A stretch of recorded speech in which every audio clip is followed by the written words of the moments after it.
ذكر ما قاله شاعر ثورة رحمه الله: إن الجزائر آية الشعب حررها وربك وقعها.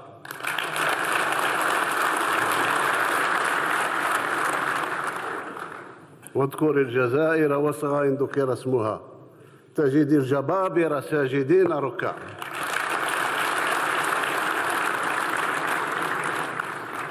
يسمحوا لنا اللي ما يأمنوش بهذه الأمور احنا نأمنوا بها.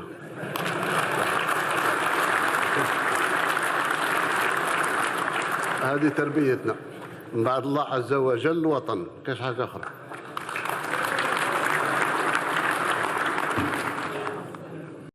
ذكر ما قاله شاعر ثورة رحمه الله: إن الجزائر آية الشعب حررها وربك وقعها.